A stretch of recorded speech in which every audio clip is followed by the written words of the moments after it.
Okay. Yeah. And then, Okay, sorry, thank Banu, I just saw you. your message to send my points. I will elaborate on them, but I will send them to you right away. Okay? Okay. Sorry, I Because, didn't see that before. this was something, that I wanted to send it to the interpreter. Yeah, I'm sorry. I'm sorry about that. Yes, yes, yes. Okay, now we hit the 200 mark. So I was just in touch with the ADG's office. She has somebody in her office. Hopefully she will be able to liberate herself as soon as possible, and then she will be able to join. Because she's one of the first speakers. First That's why I speakers, yes. yeah.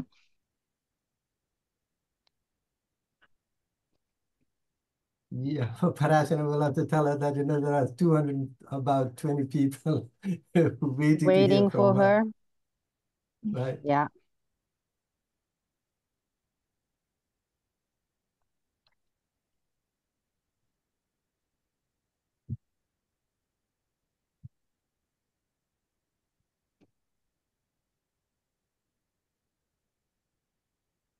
So from 700 odd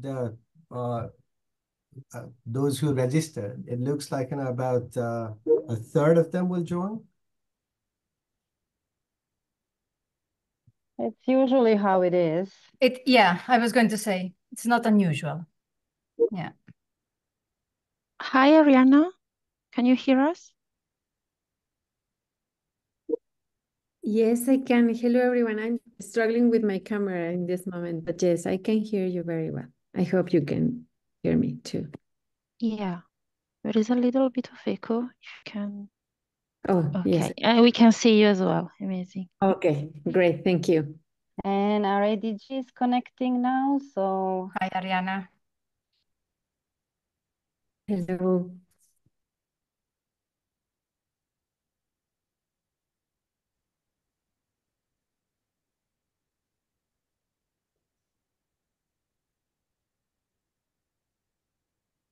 Hi, Ariana. Good to see you. Hey. Hello, Anna. Nice to see you Hello. too. Hello. Good morning, Ariana. Nice to see you. Hello. How are you? So now, we have got 250. Great. I mean, maybe we can start letting people in. Lydia will Right. join as well. It will take a little bit of time for everybody to enter anyway, so those couple of minutes. But just actually, really... what you do is, you tell them that, we are letting people in. It's loads of people, that are coming in, so it's taking some time. You can just tell them. Okay, we can let the people in, huh?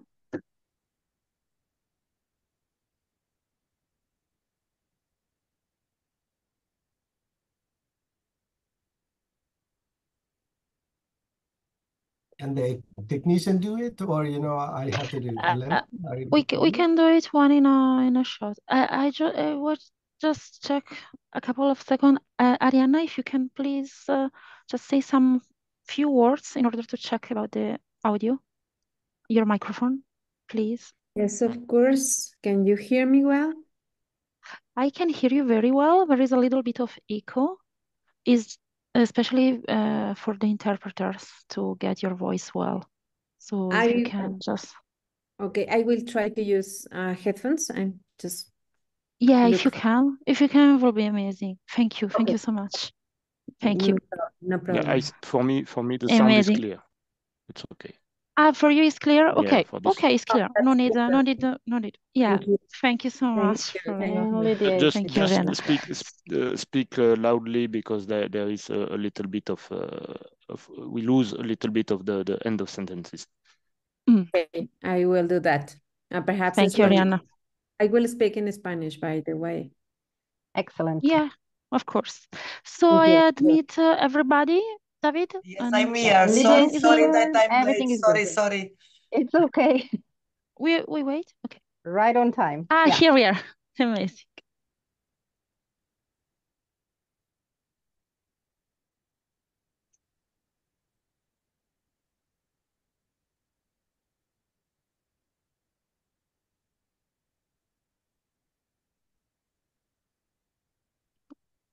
let the floor to Anna.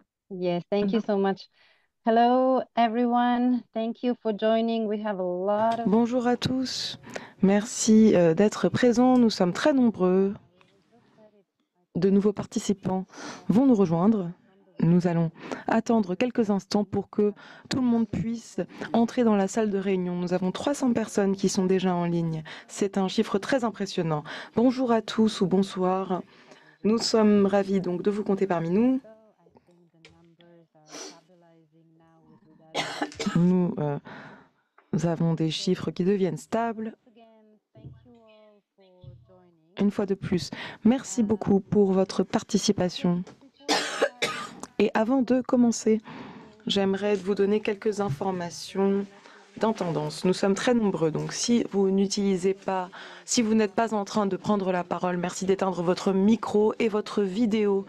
Ainsi, la connexion sera optimale pour tous les participants. Et cette réunion est interprétée en 3 langues, l'anglais, le français et l'espagnol. Vous pouvez cliquer sur l'icône interprétation et choisir votre langue de prédilection. Nous avons donc 300 participants. Bonjour à tous ou bonsoir. Nous sommes légèrement en retard, donc je me présente très brièvement. Je m'appelle Anna Persik, je travaille à l'UNESCO à Paris sur les politiques de sciences, de technologie et d'innovation au secteur des sciences naturelles.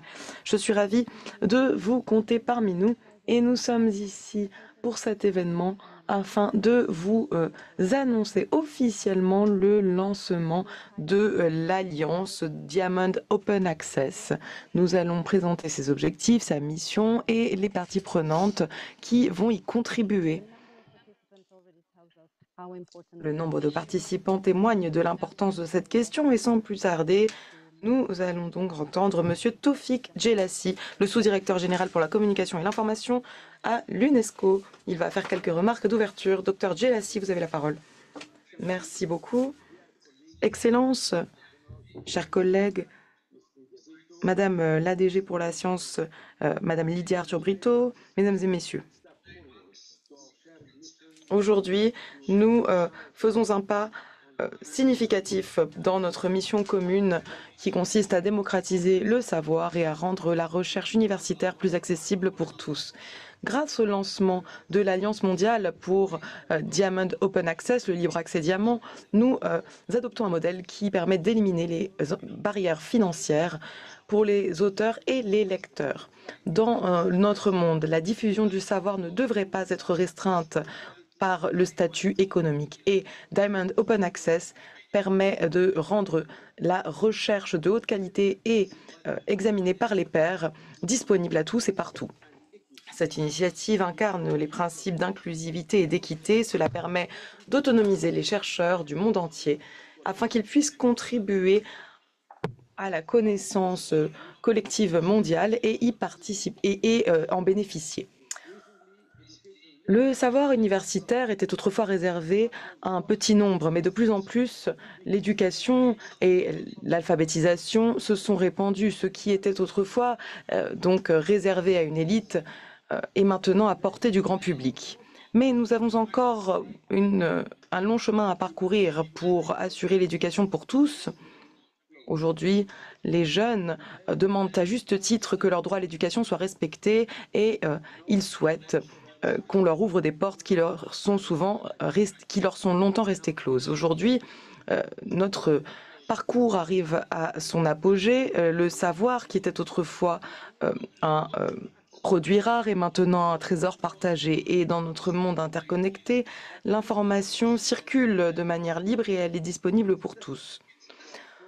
Le rêve de l'accès universel au savoir n'est plus un idéal lointain, mais une réalité possible. Et cela témoigne de nos progrès et cela nous guide pour continuer dans ce sens, car la sagesse doit enrichir chacun d'entre nous partout dans le monde. Le progrès technologique nous a permis de faire des progrès et Diamond Open Access est une force transformatrice dans la publication universitaire qui remet en question les méthodes conventionnelles de diffusion des connaissances. C'est une approche approche qui est parfaitement harmonisée avec la recommandation de l'UNESCO sur une science ouverte de 2021. Et à l'UNESCO, nous travaillons de manière intersectorielle pour mettre en œuvre cette recommandation, y compris par le biais d'initiatives de solutions ouvertes.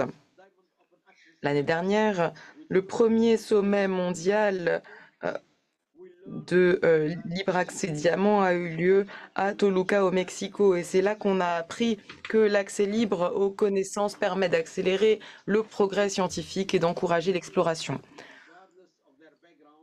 Il était évident que tout un chacun, indépendamment de leur parcours ou de leurs moyens financiers, devrait avoir accès à ces connaissances. Il est vrai que les accès payants à la recherche limitent la libre circulation des informations. Le transfert des coûts depuis les lecteurs jusqu'aux chercheurs n'a pas permis de résoudre le problème. Il faut absolument assurer un pied d'égalité. Je souhaite maintenant citer le philosophe américain Peter Soubers, qui affirmait « Nous aurons moins de savoir, moins de liberté universitaire et moins d'accès ouvert si les chercheurs travaillent pour les redevances et font de leurs articles des marchandises plutôt que des cadeaux. » Et c'est l'objectif principal de la Diamond Open Access Alliance. Notre vision commune est audacieuse et transformatrice. Nous souhaitons bâtir un écosystème de publications universitaires durable, équitable et ouvert.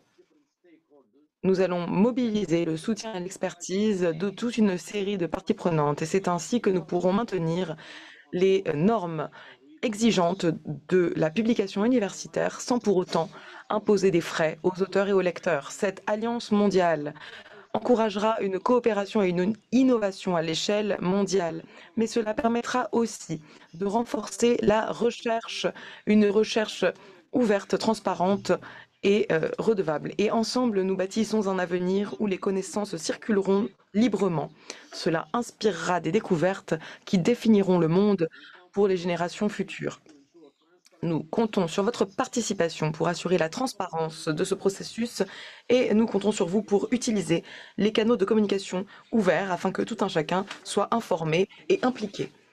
Ainsi, j'appelle les gouvernements, les chercheurs, les éditeurs, les bibliothécaires, les décideurs politiques et le grand public à nous rejoindre.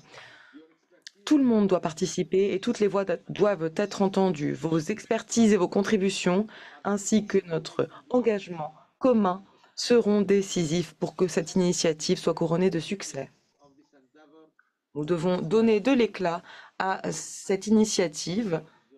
C'est l'éclat que le libre accès diamant mérite réellement et ensemble nous pouvons bâtir un avenir où le savoir est véritablement ouvert à tous. Merci pour votre attention. Merci beaucoup, Dr Jelassi, pour ces remarques d'ouverture. Et maintenant, je donne la parole à notre prochaine intervenante, le Dr Lydia Brito, qui est sous-directrice générale pour les sciences naturelles à l'UNESCO. Dr Brito, nous aimerions entendre ce que vous pouvez nous dire sur le lien entre Diamond Open Access et la recommandation de l'UNESCO. Vous avez la parole. Merci beaucoup. Anna, merci. Bonjour à tous.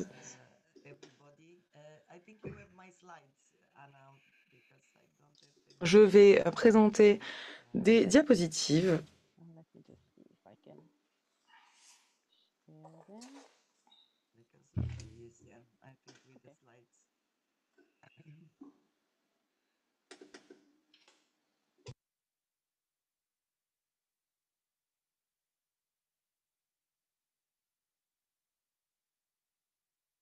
Yes. Otherwise, I can try to Can you see. see it? No. Okay, let me just try one more time. Yes, now I think, yes, Yeah, now we okay. can see if you can put, thank you very much. And again, apologies for this. Merci. Toutes mes excuses pour ce léger problème technique. Alors, Excellences, chers amis, Mesdames et Messieurs, chers participants, je suis ravie et honorée de pouvoir partager avec vous certaines réflexions sur les liens entre Diamond Open Access, donc le libre accès Diamant, et l'alliance donc Diamond Open Access dont nous annonçons le lancement aujourd'hui, et le lien et donc la recommandation de l'UNESCO sur une science ouverte, recommandation qui a été adoptée par les États membres de l'UNESCO à l'unanimité en novembre 2021.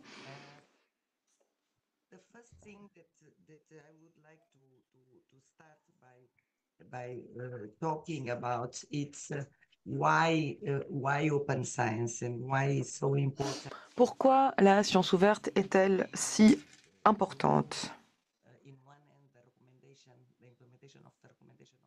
Pourquoi promouvoir la mise en œuvre de la recommandation de l'UNESCO?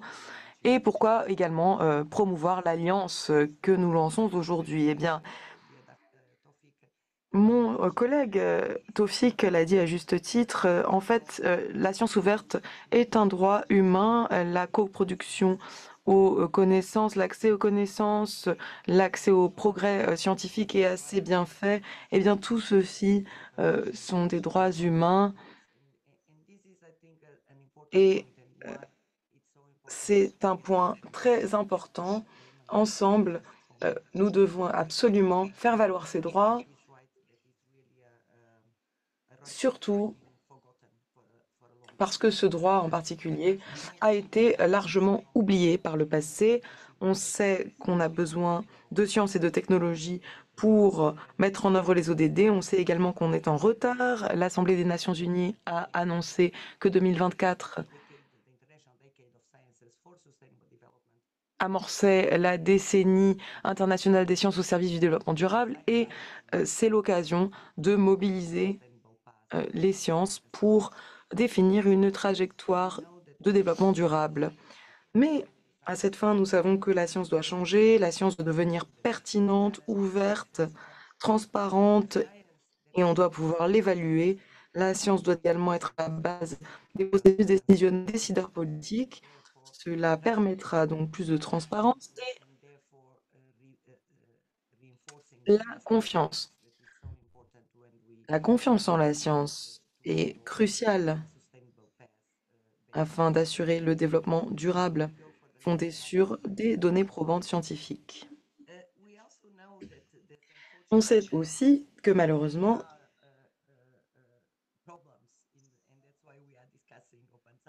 il y a toute une série de limites à la science ouverte actuellement, c'est pourquoi on en parle aujourd'hui. Donc, la majorité des publications scientifiques sont en accès payant.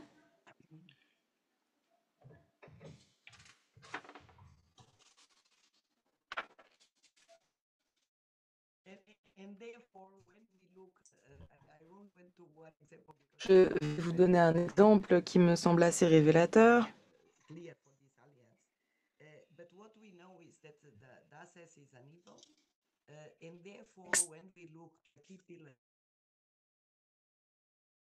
Est inégal et donc pour définir les principes et les valeurs de la science ouverte, on a étudié la complexité de la situation. L'accès ouvert aux publications scientifiques ne suffit pas, il faut aller plus loin. Il faut une infrastructure, il faut également une implication des acteurs de la société, il faut établir un dialogue entre différents systèmes de savoir.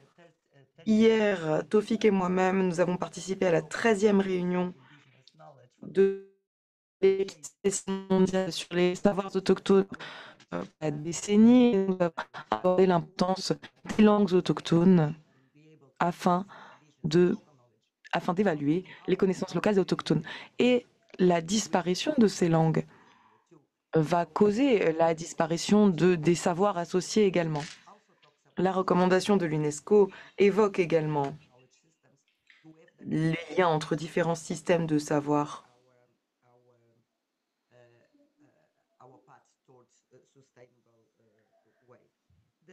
C'est ainsi que nous avancerons vers le développement durable.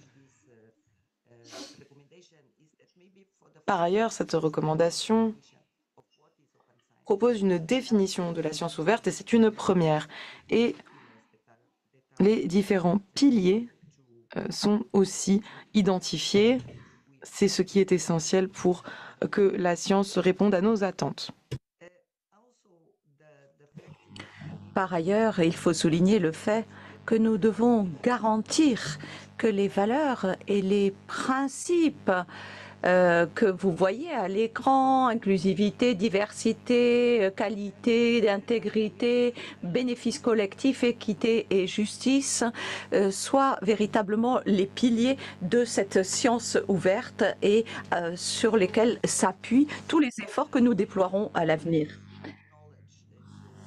Donc pour nous, la connaissance scientifique ouverte est absolument essentielle. Elle fait référence à l'accès ouvert aux publications scientifiques et aux données qui font partie du domaine public ou de la science ouverte.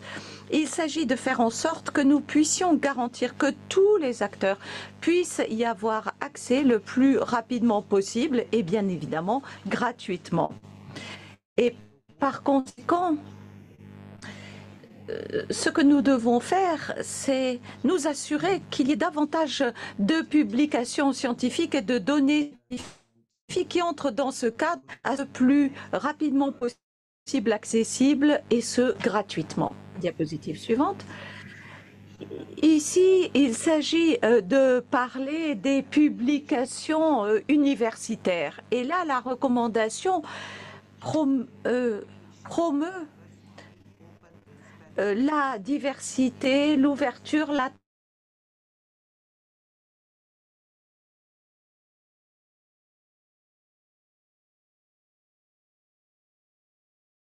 transparence, l'accès équitable, avec l'accès à des publications scientifiques ne se fait qu'en échange d'un paiement. Et nous proposons une autre façon de faire, une façon qui est beaucoup plus juste, beaucoup plus accessible pour tous, mais ça signifie aussi de développer de nouveaux modèles.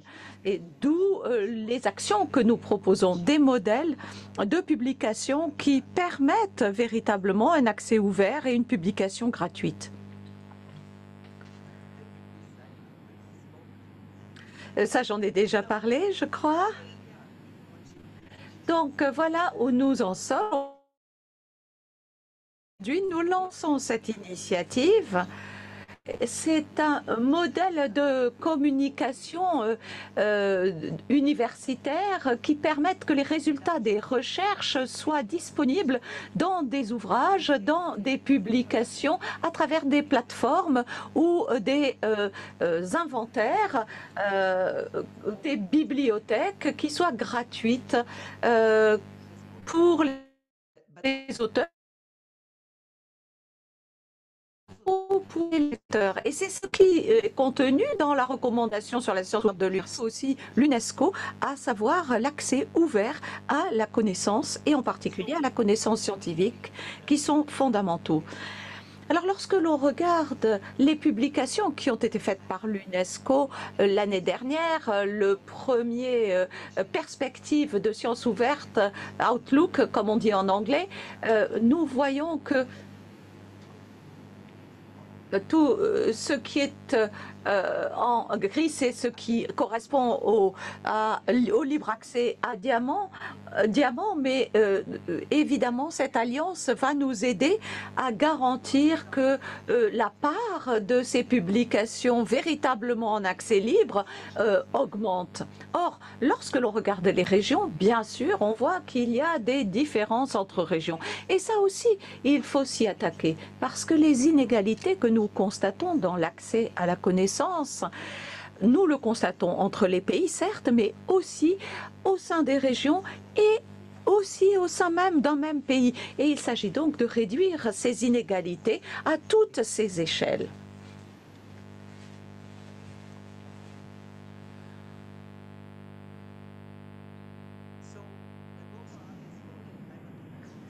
Donc, l'Alliance mondiale pour le libre accès diamant est basée essentiellement sur les principes et les valeurs qui sous-tendent la recommandation sur la science ouverte de l'UNESCO.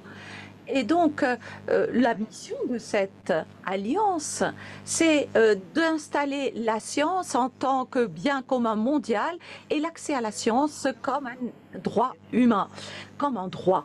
Et ce partenariat, cette alliance ne sera, cette alliance ne sera possible que grâce à des partenariats, parce que la production de publications scientifiques de valeur exige l'engagement de scientifiques. Or, nous pensons que si on crée collectivement ces publications, elles doivent être au service, bien sûr, de nos universitaires, de nos chercheurs, d'une part, mais aussi aux décideurs qui ont besoin de s'appuyer sur cette science pour prendre leurs décisions de politique publique. Et donc, dans cette alliance, nous pourrons apprendre les uns des autres, encourager un environnement collaboratif, ouvert, qui promeuve le libre accès diamant à travers le monde. Et ceci se fera en ligne avec les valeurs de la science ouverte, diversité, inclusivité, qualité, intégrité, bénéfice collectif, équité et justice. Car la science est un droit humain et doit être promu en tant que bien public mondial. Je crois que c'est bien pour cela que nous sommes aussi nombreux aujourd'hui connectés, parce que nous sommes ensemble, nous pouvons changer la situation qui prévaut. Je vous remercie donc beaucoup tous de vous être connectés, de vous intéresser à ce sujet. Merci beaucoup Lydia de faire ce lien entre le libre accès diamant, son mouvement et l'alliance qui est créée, et puis l'importance du partenariat pour cet accès libre et l'appel à respecter la recommandation sur la science ouverte. Je vais donner la parole maintenant Monsieur Banu Nepané, qui est responsable de la communication et de l'information à l'UNESCO. Vous avez la parole. Merci beaucoup.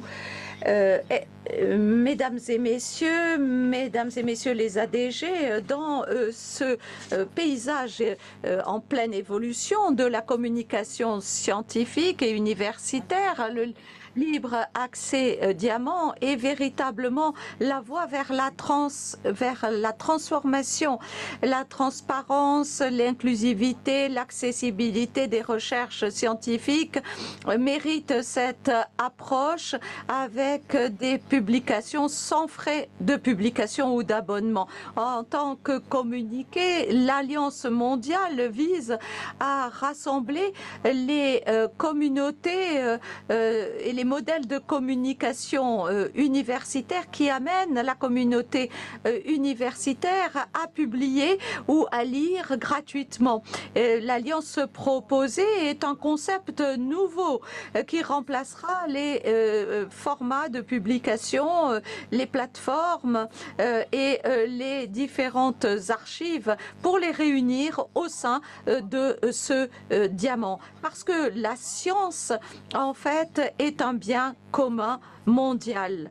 Lors du premier sommet mondial sur le libre accès diamant qui a eu lieu à Toluca au Mexique en octobre 2023, la communauté internationale s'est réunie. On a demandé à l'UNESCO d'être chef de file pour développer cette alliance. Et après diverses consultations internes, nous avons reconnu la nécessité de trouver les moyens nécessaires, la bonne volonté, la stratégie pour réunir tous les acteurs. Et c'est pourquoi aujourd'hui nous lançons cette alliance mondiale qui garantira que le processus est vraiment inclusif et qu'on aura une vision collective pour guider ces évolutions. Alors vous avez peut-être cette question à l'esprit.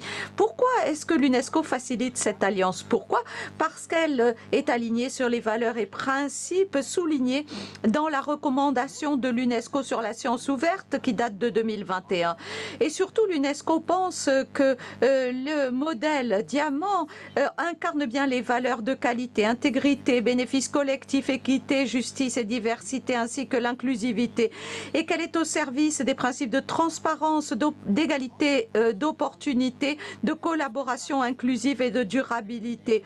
Il y a en plus la recommandation de 2017 sur la science et la recherche scientifique de l'UNESCO et la recommandation de 2003 sur le multilinguisme dans le cyberespace. Il y a donc au sein de l'UNESCO toutes sortes d'éléments qui peuvent nourrir cette approche basé sur les droits, le multilinguisme, l'accès équitable et l'accès libre et gratuit.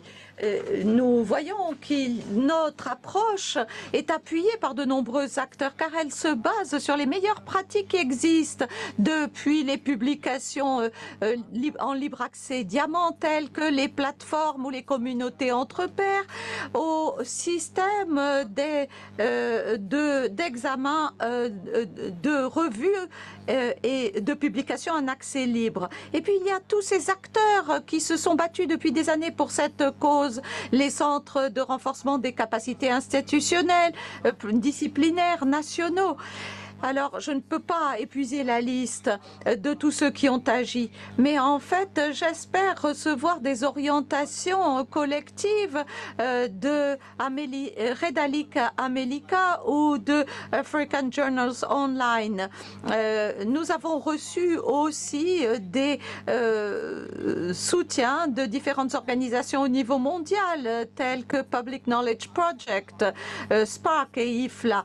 Nous pensons qu'il faut mettre en place un plan d'action qui permettra, dans un contexte de justice sociale, de proposer des interactions avec le deuxième sommet pour l'accès libre diamant qui aura lieu au Cap.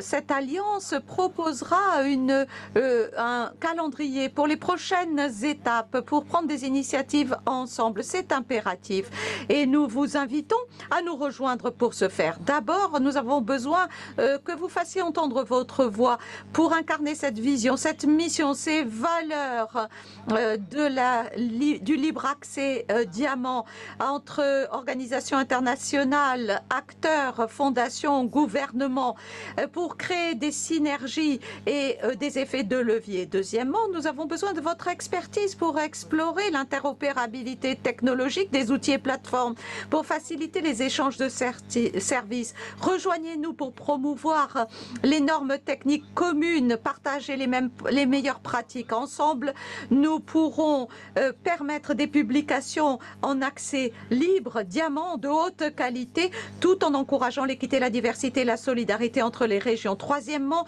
votre point de vue est essentiel pour assurer l'élargissement à l'échelle mondiale à travers toutes les disciplines universitaires et à travers toutes les régions. Aidez-nous à guider le Monitoring of Open Science de l'UNESCO afin que celle-ci soit un véritable fer de lance dans ce suivi et de ces politiques publiques en matière d'investissement et de publication et de communication. Alors, quels sont les prochains pas? Eh bien, aujourd'hui, nous marquons le départ de ce dialogue mondial, inclusif et collaboratif. Ensemble, nous allons définir la vision, la mission, les objectifs, la gouvernance de cette alliance mondiale diamant et nous vous inviterons à donner vos contributions afin de faire de cette alliance un succès. Avec votre aide, nous espérons finaliser ce dialogue au deuxième sommet mondial du libre accès diamant qui aura lieu au Cap en décembre 2024 et lancer l'Alliance mondiale en 2025. Travaillons ensemble pour abattre les barrières, pour combler les fossés et pour donner tout son éclat à ce libre accès diamant tel qu'il le mérite. Nous allons partager avec vous tous les résultats de cette réunion et ensuite nous commencerons à recevoir vos contributions afin que, nous voulons que vous fassiez partie de ce processus consultatif pour construire cette alliance. Merci beaucoup, Banu. C'est un vrai appel à l'engagement de tous. L'annonce de cette consultation à l'échelle mondiale qui permettra à tous ceux qui sont intéressés à contribuer. Nous avons dans le chat déjà un certain nombre de contributions et j'espère j'espère qu'à la fin de la séance, nous pourrons y revenir. Il y a des propositions pratiques pour voir comment s'assurer vraiment qu'il y ait cet accès libre partout dans le monde. Et puisque nous parlons du monde entier, nous avons Monsieur Antonio Alcocha qui va s'exprimer au nom de Alice de Fatima Pinto de Ceuta et Almedia, secrétaire d'État de la science, de la technologie et de l'innovation du gouvernement de l'Angola. Nous souhaitons entendre votre vision. Vous avez la parole. Merci beaucoup. Je vous salue tous. Mesdames et messieurs, ce libre accès diamant et entre véritablement dans le cadre de la recommandation sur la science ouverte 2021 de l'UNESCO qui a été approuvée par la 41e session de la conférence générale qui s'est tenue à Paris en novembre 2021. Cela fait partie d'un mouvement qui vise à rendre disponible, accessible et utilisable pour tous la connaissance multilingue qui est produite dans le monde.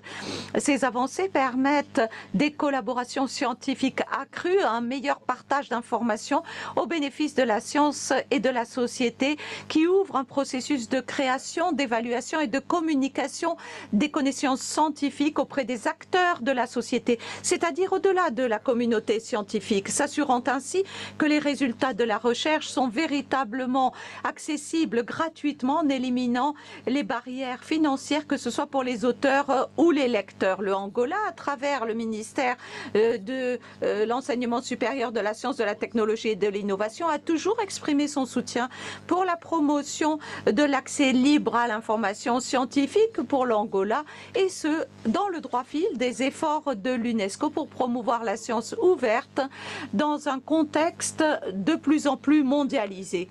Et ce soutien s'est matérialisé par deux grandes initiatives. La création de cette archive en libre accès de l'Angola liée à l'archive scientifique de la communauté des pays de lusophone, et la création d'un groupe technique qui doit permettre la création d'un réseau en libre accès en Angola. Ces deux initiatives, avec le soutien méthodologique de l'UNESCO et le système d'information scientifique Redali Camélica, avec l'université Oscar Ribas, qui est une université locale, ont joué un rôle essentiel en se concentrant sur les propositions contextualisées pour améliorer le processus de recherche scientifique dans notre pays, visant à rendre plus visible la production les indicateurs de production scientifique dans notre pays, pour développer la technologie et l'innovation dans notre pays, puisque nous prenons des initiatives pour promouvoir et garantir la diffusion des résultats des recherches scientifiques, pour mettre en œuvre une science interactive et rendre plus systématique la communication entre les universitaires, la communauté scientifique et la société en général, et aussi pour pour éduquer la population au TIC et à la science de base. En outre, il y a la conférence des Nations Unies sur le commerce et le développement qui doit s'adapter aux immenses défis du développement humain et pour répondre aux objectifs de développement durable à l'horizon 2030 des Nations Unies, ainsi que ceux de l'agenda à l'horizon 2063 de l'Union africaine, en mettant en place des écosystèmes scientifiques orientés vers le libre accès diamant au détriment des modèles de publication payante et qui limitent l'accès des pays africains à ces publications, et c'est le cas de l'Angola en particulier. C'est pourquoi notre pays prend des mesures pour renforcer les écosystèmes de connaissances mondiaux qui appuient ce système de libre accès diamant, un modèle de publication non commercial et qui défend la connaissance scientifique en tant que bien public. Ceci devrait mener à devrait aboutir à un événement international qui se tiendrait en Angola le moment venu. Ce qui montre bien l'intention du gouvernement angolais en ce qui concerne le libre accès à la science. Le futur de l'Afrique dépend des investissements faits dans son capital humain. Le gouvernement angolais, à travers sa stratégie à long terme, Angola à l'horizon 2050, envisage entre autres l'élargissement de la recherche et le renforcement de la science ouverte. Dans ce contexte, la recherche scientifique angolaise et les institutions chargées du développement ainsi que d'autres membres du système national de la science, de la technologie et l'innovation doivent contribuer à une science ouverte efficace qui doivent coopérer entre eux pour renforcer et rendre ces avantages beaucoup possibles. L'impact de la science ouverte sur la productivité scientifique, sur l'amélioration de la santé et le bien-être des populations. Les défis de la durabilité d'un modèle de publication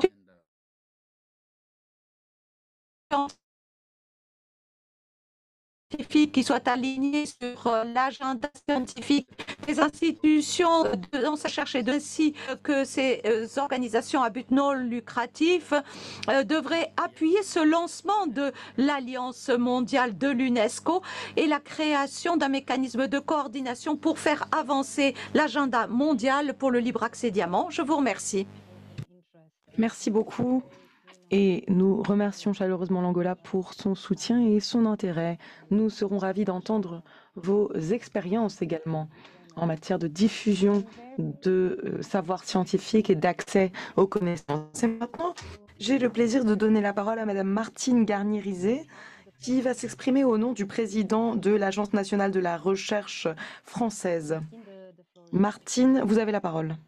Chère Anna, chers tous, chères toutes, tout d'abord, je voudrais préciser que je suis très honorée de représenter ici Thierry Damerval, qui regrette infiniment de ne pouvoir être parmi nous aujourd'hui. À cette heure, il est entre Paris et Dakar pour rejoindre la réunion Afrique de l'Ouest du réseau francophone international en conseil scientifique. Cette annonce aujourd'hui, c'est une étape majeure. Le fruit d'un engagement pris au sommet mondial sur l'accès au vert diamant, qui s'est tenu à Toluca, au Mexique, en octobre 2023, et qui ouvre vers un dialogue et une dynamique collective internationale de toutes les parties prenantes pour promouvoir, soutenir un modèle de diffusion et de partage des connaissances durable, équitable et inclusif. Depuis plusieurs années, la France a inscrit son action dans une évolution et une transformation profonde des modes de diffusion et d'accès aux connaissances scientifiques, alignés sur un mouvement international impulsé par les communautés de recherche et renforcé, on l'a vu, par les recommandations de l'UNESCO sur la science ouverte et celles du Conseil de l'Union européenne. À l'initiative de la communauté scientifique, l'appel de Jussieu en 2017 affirme l'importance d'une bibliodiversité, demande que priorité soit donnée aux modèles économiques de publication qui n'impliquent le paiement ni par les auteurs pour publier, ni par les lecteurs pour accéder au texte. En 2021, le ministère en charge de la recherche inscrit dans son plan national pour la science ouverte le soutien aux modèles économiques d'édition en accès sans frais de publication pour les auteurs. Enfin, en mars 2022, sous la présidence française du Conseil de l'Union européenne, l'ANR s'est impliquée dans le lancement d'un plan d'action en faveur du modèle d'édition Diamant, aux côtés de Science Europe, Coalition S et Operas, l'infrastructure européenne pour la science ouverte. Ce plan d'action, il vise à soutenir et déployer un modèle d'édition en accès ouvert équitable et pérenne, piloté par les communautés scientifiques. Il ambitionne également d'harmoniser et de développer des ressources communes, comprenant les revues et plateformes, tout en respectant et en garantissant la diversité culturelle, linguistique et disciplinaire. Parmi les 160 signataires de ce plan, de nombreux acteurs français se sont engagés. Des universités, des organismes de recherche, des agences de financement et des infrastructures diamants. Ils témoignent du dynamisme de l'écosystème diamant en France. Je voudrais souligner le rôle moteur des infrastructures dans cet écosystème français diamant. Open Edition, l'infrastructure Metop ou encore le centre Mersenne, Peer Community in Epiccience, ainsi que le réseau Repère, pépinière pour les revues scientifiques en accès ouvert. Aujourd'hui, nous sommes convaincus qu'une agence de financement a un rôle à jouer dans l'évolution de la diffusion et du partage des savoirs, dans une démarche inclusive essentielle. Au-delà du financement de la recherche, notre responsabilité, c'est de prendre en compte la façon dont les résultats sont diffusés, les coûts que cela représente, et veiller à ce que des critères de qualité de publication soient respectés. Soutenir le modèle d'accès ouvert diamant, c'est promouvoir la bibliodiversité, une pluralité de voies de publication.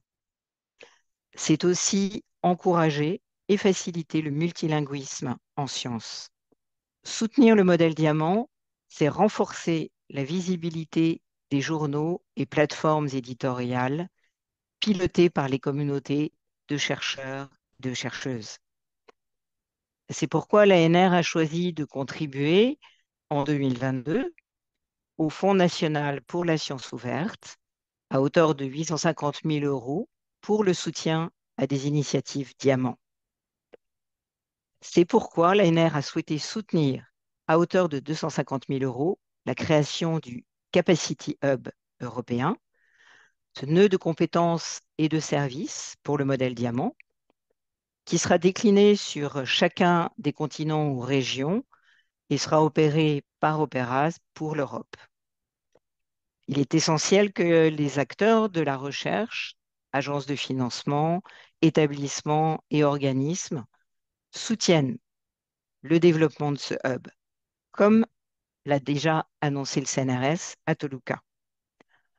Nous tenons à remercier vivement l'UNESCO pour son engagement et tous les acteurs ici réunis pour leur inestimable contribution au lancement de l'Alliance. Je voudrais conclure en affirmant avec force notre soutien à l'Alliance mondiale pour l'accès ouvert diamant et notre confiance quant à l'avenir d'une communication scientifique, inclusive, équitable et pérenne qui soit pilotée par les communautés scientifiques. Nous sommes heureux et fiers de participer à cette alliance pour que s'engage un dialogue mondial et contribuer ainsi à faire de la connaissance un bien commun. Merci Anna. Merci beaucoup Martine. Very, very nice presentation, and I think it also responds to some of the... Merci pour cette excellente présentation. Ça répond à certains des commentaires qui sont publiés aussi dans la boîte de dialogue. Quel est le rôle de certaines agences? Quel est le rôle de certaines sources de financement, que ce soit pour la recherche ou la diffusion des connaissances? Merci pour votre soutien. Nous sommes impatients de travailler à vos côtés au sein de cette alliance. Merci beaucoup. Et notre prochain intervenant est Lydia Borel-Damian, qui est secrétaire générale de Sciences Europe. Vous avez la parole pour nous parler donc de Diamond Open Access. Lydia, vous avez la parole. Merci. C'est un plaisir de participer à cet événement. Félicitations à l'UNESCO pour le soutien qui nous a été apporté et pour la détermination de l'UNESCO à faire avancer cette Alliance mondiale sur le libre accès diamant. Je représente une association de 40 organisations de recherche publique qui se situent en Europe. Je peux donc partager le point de vue du continent européen.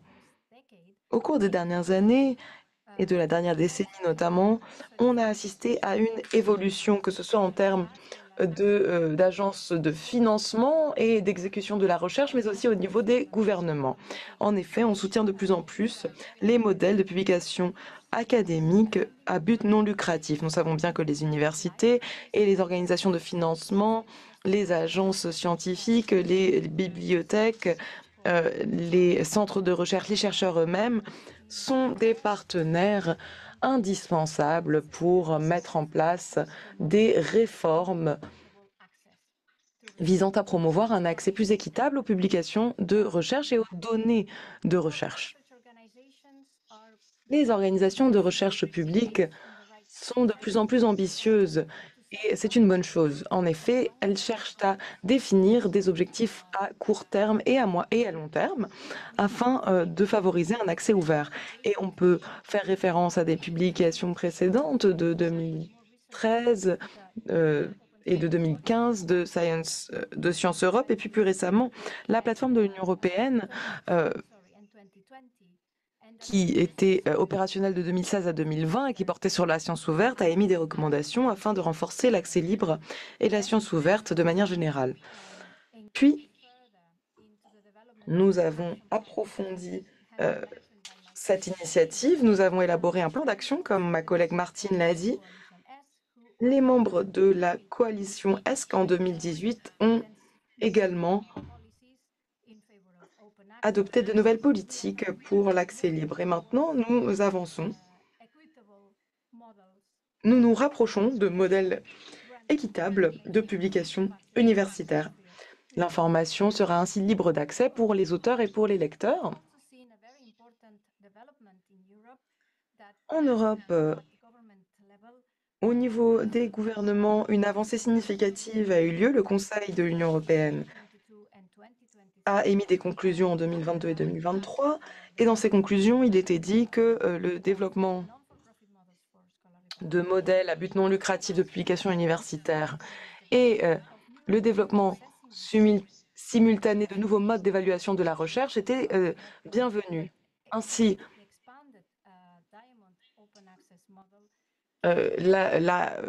l'essor du modèle de publication libre accès diamant pourra être reconnu. Ainsi, les chercheurs feront la transition et publieront de manière libre d'accès pour les auteurs et les lecteurs. Et il y a un certain nombre d'acteurs comme l'ANR ou d'autres agences publiques qui jouent un rôle essentiel. Il y a également le Journal Research Foundation. C'est un centre qui cherche à approfondir et à développer le paysage de libre accès diamant en Allemagne. Il y aura également d'autres centres dans les pays nordiques qui est en train d'être mis au point. Des actions sont explorées en Suède, au Danemark et en Finlande. Donc, je suis européenne et en Europe, le libre accès diamant n'en est qu'à ses débuts. Nous souhaitons donc étendre ce modèle en partenariat avec vous tous les acteurs. Donc, comme nous l'avons dit dans les conclusions du premier sommet mondial sur le libre accès diamant, nous savons bien qu'il y a différents facteurs et différents acteurs dans les régions et les pays du monde. Les capacités diffèrent et c'est pourquoi il est plus ou moins difficile d'avoir accès diamant. Nous sommes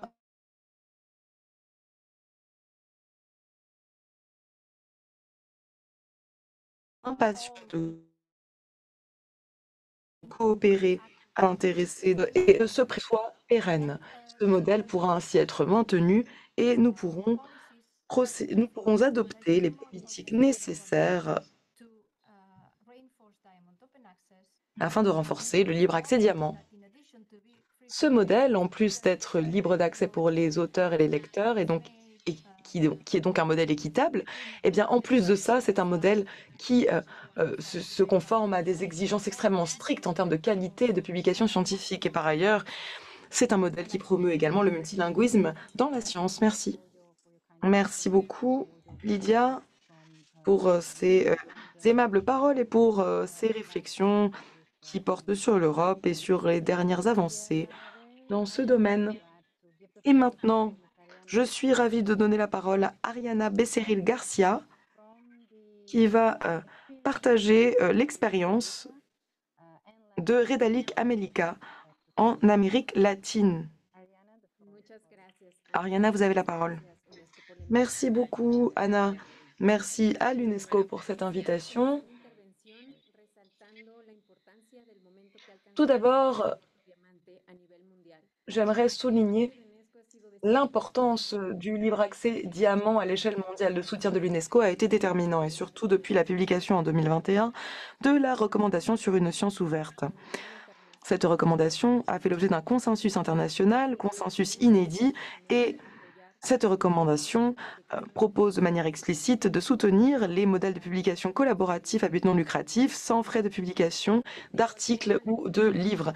Et de même, l'initiative de Budapest, lors de son 20e anniversaire, a permis d'encourager les canaux de distribution et de publication inclusifs pour qu'aucun auteur ne soit exclu pour des raisons économiques. Il faut profiter des archives ouvertes et des revues sans frais de publication. Et de même, c'est Toluca, la communauté de l'Amérique latine, excusez-moi, il y a un micro ouvert.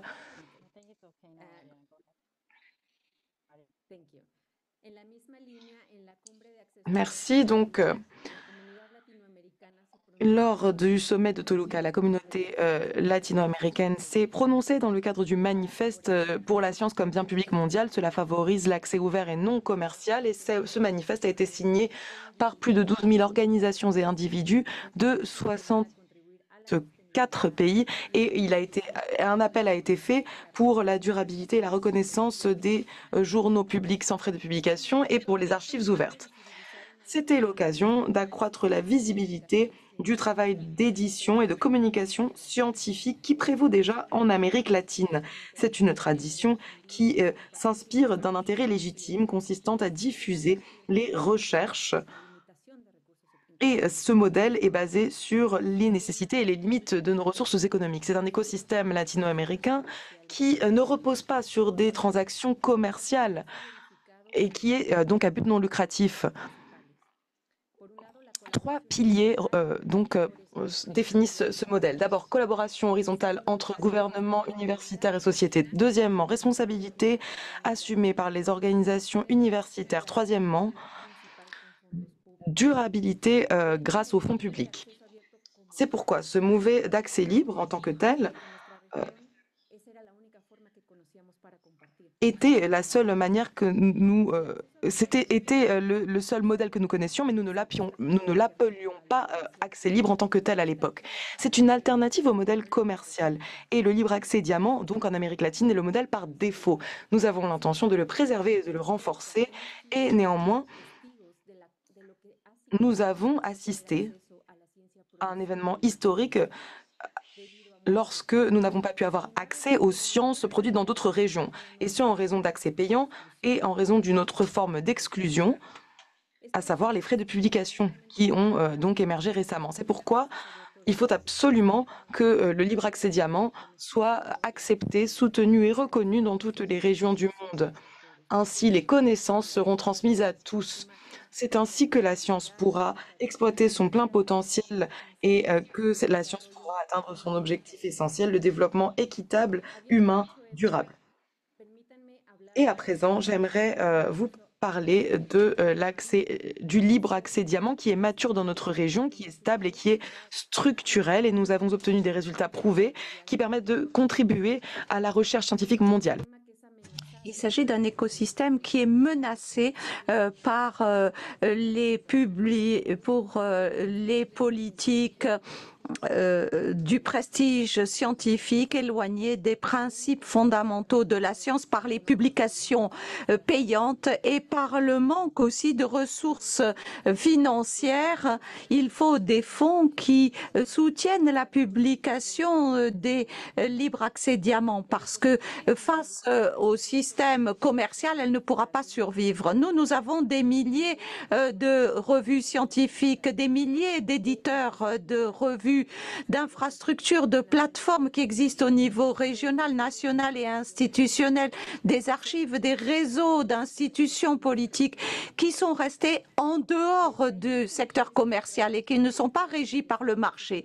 Et c'est pourquoi l'élément clé de ce développement du libre accès en Amérique latine, ça a été ces biens publics construits pour et par la communauté. La communauté possède ces biens parce qu'elle a pris entre ses mains la construction de ces biens et les résultats reflètent l'intérêt de la communauté. C'est une collaboration élargie, favorisée par la décentralisation créative que permet l'Internet aujourd'hui. L'accès libre diamant ne peut être un modèle qui prévaut que si l'on atteint une masse critique de biens publics appuyés par la communauté et au service de la communauté. Et ce n'est pas un vœu pieux, c'est un fait. 98% des publications en Amérique latine sont libre accès diamant. Redalic travaille exclusivement pour ce modèle depuis 20 ans. Amélique a été créé par Redalic Claxo et appuyé par l'UNESCO, créé il y a à peine quelques années, a été créé pour faire de la science ouverte un bien public mondial. Et c'est pour cela qu'à Redalic et Amélica, nous sommes convaincus que la voie pour avancer, c'est que la communauté, la collaboration et la construction de biens publics qui s'appuient sur la technologie doivent être les piliers de toute stratégie qui appuie le libre accès diamant, y compris l'alliance que l'UNESCO nous propose de construire aujourd'hui. Et par ailleurs, il faut que les autres régions s'engagent à contribuer à la masse critique de ce bien public mondial. Pour nous qui sommes dans le sud global, cette alliance libre accès diamant est la seule solution pour réduire les iniquités, les inégalités qui découlent du modèle commercial. Et pour dire ceci, nous nous appuyons sur notre expérience. Rechercher l'équité et le bénéfice pour tous doit aider ceux qui ont été défavorisés. Comme disait Desmond Tutu, face aux inégalités, on ne peut pas être neutre, il faut appuyer les plus faibles parce que le modèle commercial a été vorace et a dévoré les plus faibles. Et je voudrais pour terminer dire que le libre accès doit permettre justement d'établir la justice. L'accès libre diamant non commercial va bien dans ce sens. Et au nom de la science ouverte proposée par la recommandation de l'UNESCO, tout ceci doit se construire sur la base d'un processus inclusif. Je vous remercie. Merci infiniment Ariana d'avoir expliqué l'expérience de l'Amérique latine et d'avoir proposé des solutions qui existent déjà chez vous et d'avoir lancé un appel à la communauté connectée ici aujourd'hui. L'idée de l'Alliance, justement, c'est d'apprendre les uns des autres et de nous renforcer mutuellement entre différentes régions en comprenant ce qui fonctionne dans certaines régions et en faisant en sorte qu'il y ait un mouvement cohérent vers ce libre accès diamant. C'est la seule façon d'introduire ce changement de culture et de faire en sorte que ce libre accès diamant soit la façon dont, à niveau mondial, on communique les résultats de la recherche scientifique. Merci à tous les intervenants pour leur présentation. Nous avons un tout petit peu de temps pour un échange de questions-réponses. Donc, si vous avez des questions et si vous avez des commentaires à faire, c'est le moment. Levez la main. Il y a quelques questions déjà dans le chat, mais d'abord, ceux qui veulent intervenir, levez la main sur Zoom et on vous donnera la parole.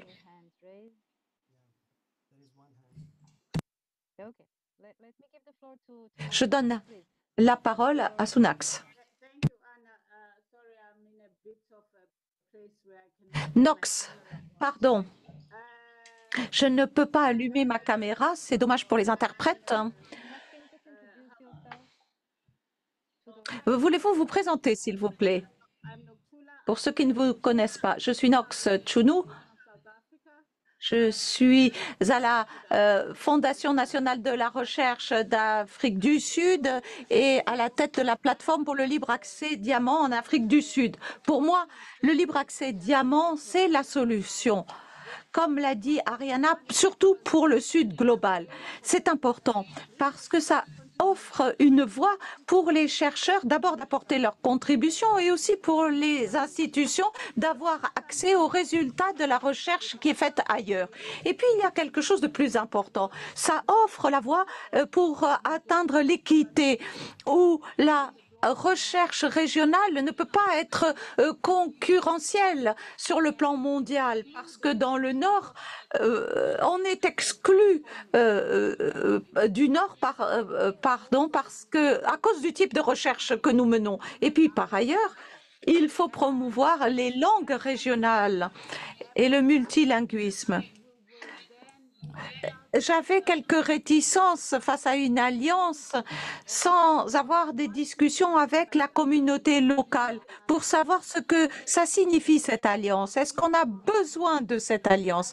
Donc, je suis favorable à la consultation. Je n'étais pas présente à Toluca. Je crois qu'on avait proposé une fédération, mais je ne me souviens pas qu'on nous ait demandé d'apporter notre point de vue sur ce que nous voulions faire en tant que communauté diamant.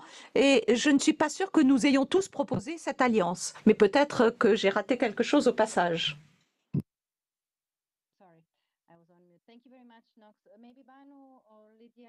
Merci beaucoup, Nox. Peut-être que Banu, Lydia ou Ariana a quelque chose à répondre à cela. Oui, en fait, je peux peut-être dire quelque chose. D'abord, Nox, merci de cette question. Créer une sorte de mécanisme de consultation, c'est quelque chose que la communauté avait demandé à Toluca. Alors, c'est vrai, on n'a pas dit qu'il faut une alliance ou qu'il faut une fédération, mais l'idée, c'était plutôt de savoir s'il faudrait créer une sorte de fédération. Mais je crois qu'une alliance, c'est moins strict. Et en fait, ce que nous faisons aujourd'hui, c'est simplement lancer le processus de consultation. Peut-être que la préoccupation que vous avez évoquée avec et la question que vous posez, est-ce qu'une alliance est vraiment nécessaire? Eh bien, lorsque nous arriverons au Cap, nous saurons mieux ce que pense la communauté après ce processus de consultation et nous saurons s'il faut vraiment une alliance libre accès diamant ou pas. En tout cas, il y a eu une demande forte de la communauté à Toluca et nous tenons compte justement de tous ces éléments. Nous nous demandons comment faire avancer la consultation afin qu'elle soit beaucoup plus inclusive pour qu'il y ait davantage de contributions afin de mettre sur pied un système, un mécanisme, une alliance, une fédération, quel que soit le nom qu'on lui donne, pour faire avancer ce concept de libre accès diamant. Elisabeth, n'hésitez pas à vous présenter avant d'intervenir. Elisabeth. Et allumez votre micro pour qu'on vous entende. Je suis Elisabeth Maureen Kola de la Fondation La Science pour l'Afrique basée à Nairobi au Kenya. Et voici ma question. En fait, c'est celle que j'avais écrite dans le chat. Pour les organisations comme la mienne qui sont vraiment engagés dans le mouvement libre accès diamant. Quelle assistance pouvez-vous nous donner si nous ne voulons pas dépendre uniquement d'une aide bénévole?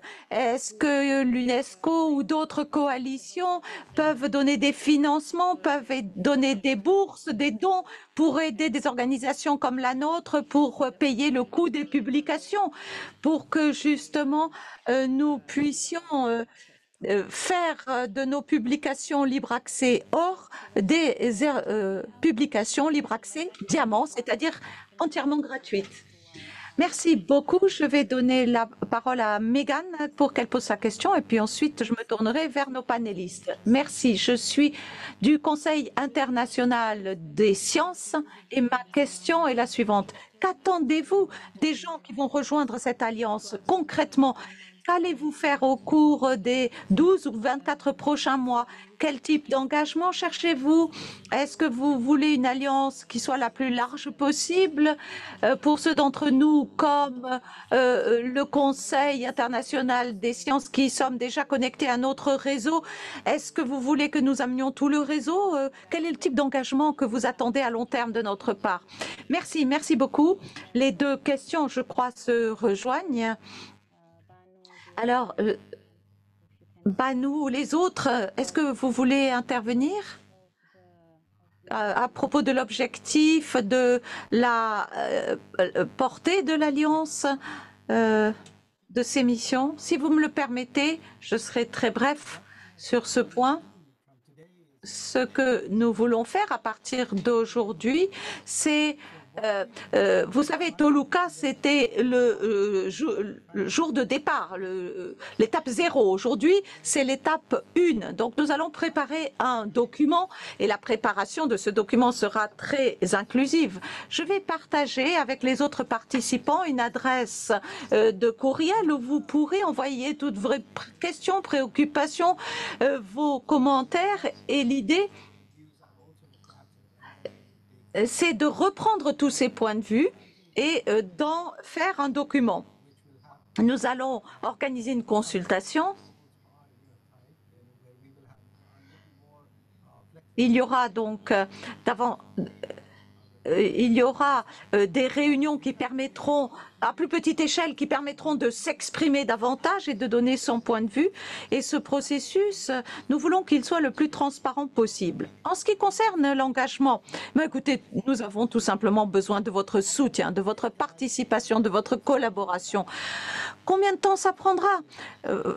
Eh bien, dans les premiers temps, la première étape, c'est le deuxième sommet libre accès diamant qui aura lieu au Cap, donc, et où on pourra parler de la justice sociale et voir si ce contexte ou cet aspect plutôt de la justice sociale pourra être introduit dans le contexte plus général du libre accès diamant. Mais en tout cas, le défi que nous avons à relever, c'est de concrétiser les choses. Donc, nous avons besoin de votre engagement. Vous savez, pour la recommandation sur la science ouverte, il y a eu des hauts et des bas avant qu'elle ne soit adoptée par tous les États membres. Nous prendrons la même approche très inclusive, avec beaucoup de consultations, et ensemble, nous allons pouvoir établir quelque chose.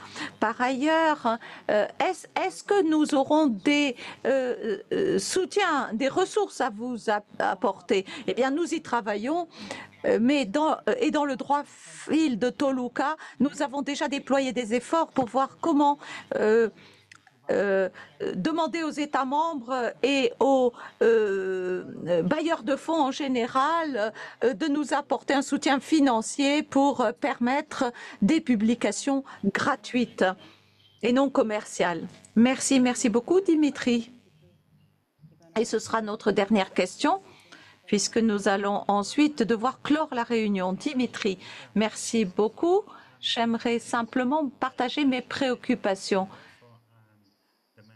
Je suis candidat à une université et je suis aussi un éditeur d'une revue de libre accès diamant, une revue scientifique. Et donc pour nous, c'est vraiment, nous sommes un acteur dans le développement de cet accès libre à la science. Mais j'ai quelques préoccupations. Je crois qu'il faut reconnaître le fait que nous travaillons tous dans des contextes extrêmement différents. Dans le modèle de libre accès diamant, la publication d'un journal, en fait, ou d'une revue dépend d'un tiers. Et son objectif est peut-être très différent des mérites scientifiques de la publication elle-même. Et il y a la souveraineté des rédacteurs en chef. Et donc, voilà, moi je suggère que dans la politique de l'Alliance, ce problème soit pris en compte. Voilà ce que je souhaitais dire avec vous. Merci beaucoup de ce commentaire. Nous en avons pris bonne note et il faudra le prendre en compte. Vous savez, nous le disions, nous n'en sommes qu'au début d'un processus consultatif qui sera beaucoup plus large pour la coalition du libre accès diamant. Le premier sommet en a déjà discuté d'une certaine façon. Le deuxième sommet qui aura lieu en Afrique du Sud permettra de continuer à en discuter davantage, d'approfondir les choses, de savoir quels sont les besoins, quelles sont les meilleures façons d'avancer également. Alors, j'essaye de voir si nos intervenants souhaitent ajouter quelque chose à ce stade avant de clore. Lydia, Ariana, Martine,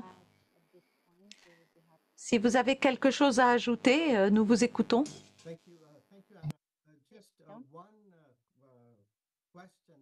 Merci. Moi, je vois une question posée par un participant anonyme et qui a eu quelques objections à ce que j'ai dit que Toluca, c'était le point de départ zéro.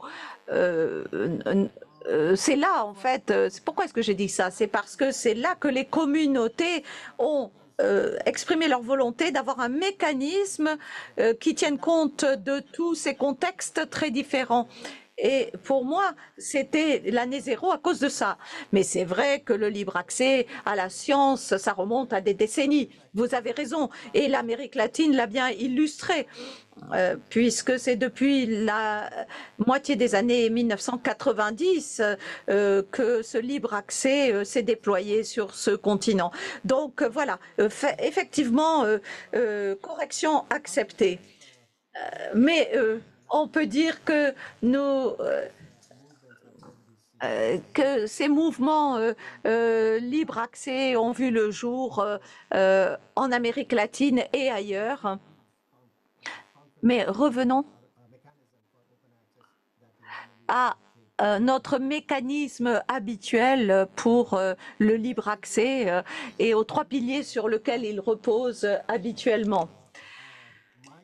Alors, j'ai déjà affiché mon adresse de courrier électronique, mais David Uribe va reprendre le flambeau et va guider ce processus. Il va travailler pour l'UNESCO au cours des prochains mois.